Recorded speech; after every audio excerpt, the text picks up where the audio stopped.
Hi, I'm Zachary Cowan, the author of the Study Daily Books, and thanks for joining me for a look at Doctrine and Covenants 17. At the very first of the Book of Mormon, one can find the testimony of the 3 and the 8 witnesses, which teach and share and explain how other people other than Joseph Smith became witnesses. This is important in our day, but it was probably even more important in Joseph's day.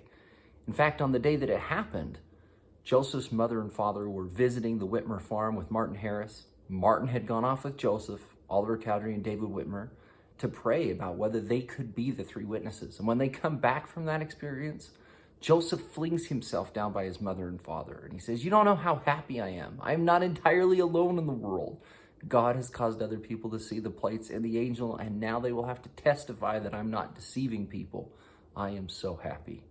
Well, that's a remarkable experience. And today we want to look at a few resources to gain some more understanding about that. So here's a couple of questions. Why are there 3 witnesses and why are there 8 witnesses? What did they see? What was the difference between their experiences that they had? What does it take to be a witness? Who else has been a witness? What does the Lord expect of us once we have a witness? So we're going to give you a couple of resources to go look at. So here in a minute, you're going to pause your video and you're going to look. These are all pretty short. So at the very front of the Book of Mormon, you've got the testimony of the 3 witnesses, testimony of the 8 witnesses. Go check those out. What's the difference? And then look in Doctrine and Covenants section 17. What did the Lord expect of those who desired to be witnesses? And what does he say about that process?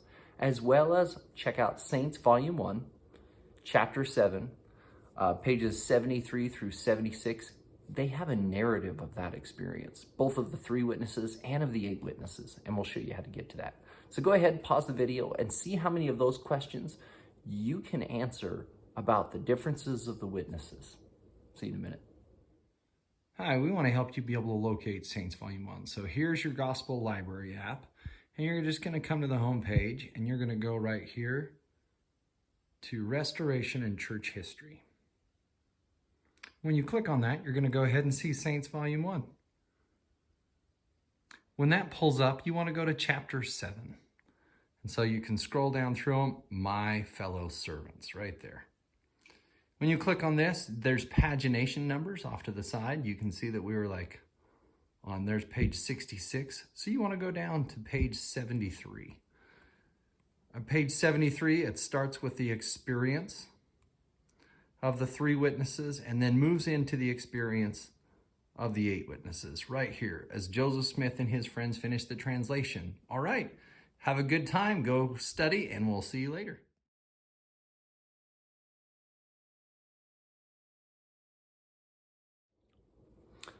Hey, welcome back. Glad you could make it. I hope you found a great difference and answered several of those questions about the witnesses. A few things that we want to mention here. The 3 witnesses, their experience is way more spiritual than that of the 8 witnesses. And their experience of the 8 witnesses was far more physical. I love that God uses a combination of this. Those who heft the plates and feel them versus those who have seen an angel and heard a voice from heaven. Those who say, oh, look, Joseph's just tricking us. The plates weren't actually physical. There's a physical one. And for those who said, look, Joseph's just tricking this, it's all physical. There's the spiritual witness. And they held back and forth. Now, I love Doctrine and Covenants 17, which teaches you how to get a witness. And then the Lord is really firm on this, that once you have a witness, he expects you to go out and to become a witness. And this witness is different. For some, it comes easier than to others. For David Whitmer and Oliver Cowdery, it came pretty easy. But for Martin Harris, he had to put forth a little bit more work, it looks like, and maybe even do a little bit more humbling. I love that Joseph had the experience with both Martin and then he had it first with Oliver and David, and then later goes and has almost a similar experience with Martin Harris. But Joseph tracks him down. If a person's not getting a witness, we could go and help them. And also it's important to know that Martin, he felt that for whatever reason, he was hampering the spiritual experience of others. That we have to be careful when we're in spiritual experiences and in groups and in settings that we are helping to contribute to others getting experiences. I really like that at the end of this, I love verse 6 in chapter 17 and section 17, where the Lord bears his testimony that as your Lord your God liveth, it is true. Well, now that we've talked about these witnesses, I have some questions for you. It was probably not the witnesses of the three witnesses and the testimony of the three witnesses and the eight witnesses that has affected you so much?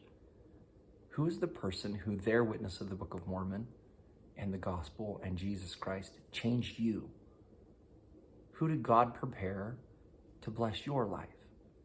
And who are the people that are going to be benefited by your witness? And what will be the different ways that you will share it? Those are the things that now are left upon us. Not just that they were witnesses, but that we can be witnesses of what we have experienced. And by doing that and sharing that with people close to us, it can change their experience. All right. Thanks for studying.